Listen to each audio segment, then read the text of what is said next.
itself. Before welcoming our next fellow to the stage, I want to briefly inform you that unfortunately, this particular fellow is caring for her mother, who is in the hospital right now and not doing well. And so I'm just pausing a moment to think of Priscilla, her mother, and her family before we move on.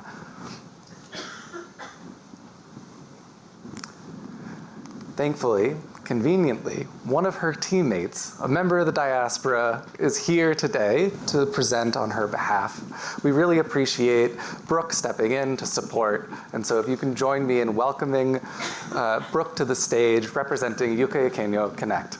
Yeah, thank you.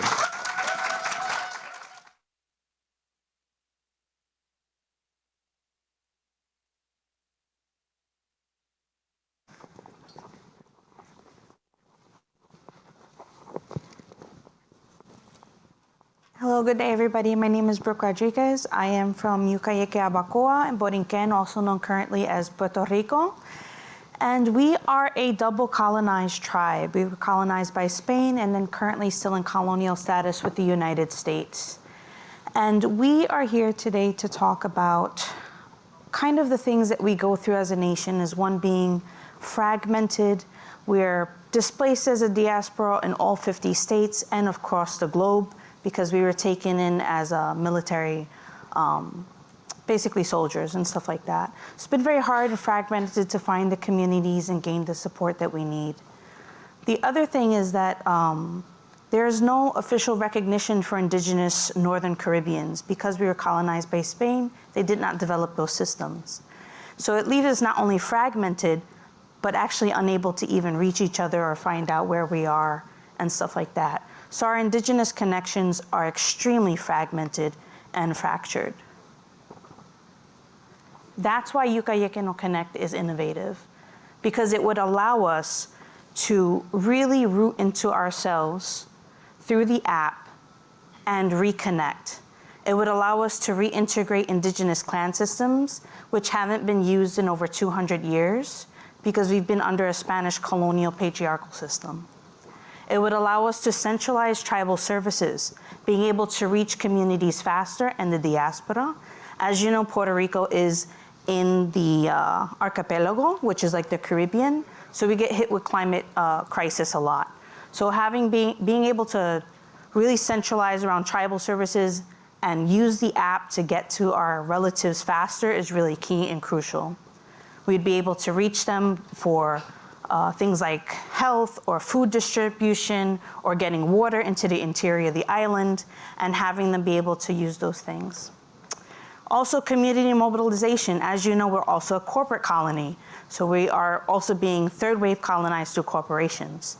So we actually could create calls of action to protect our carey beaches, which is our sea turtle, from basically privatization of land and mining. And so this is why we've really looked at Yucayeke Connect and tried to integrate indigenous big data with an app, because it would allow us to have autonomy over ourselves again. Indigenous data sovereignty is the future.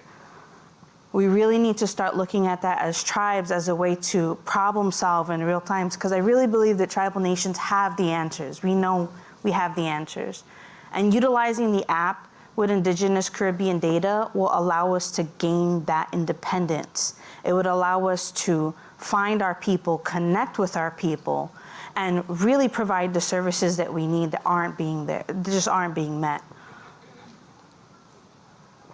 So another cool thing about the app is that we, along with the bringing back the matrilineal system, we actually are creating an oral traditions project. So people will be able to pull up their territory. We have 21 recognized indigenous Yucayeke, or Yucayekeno in the island of Boriken, and they'd be actually able to share across, whether they're in the diaspora or back home, they'll actually be able to share stories with each other, upload videos, and connect in that way so that we can really unite past, present, and future generations.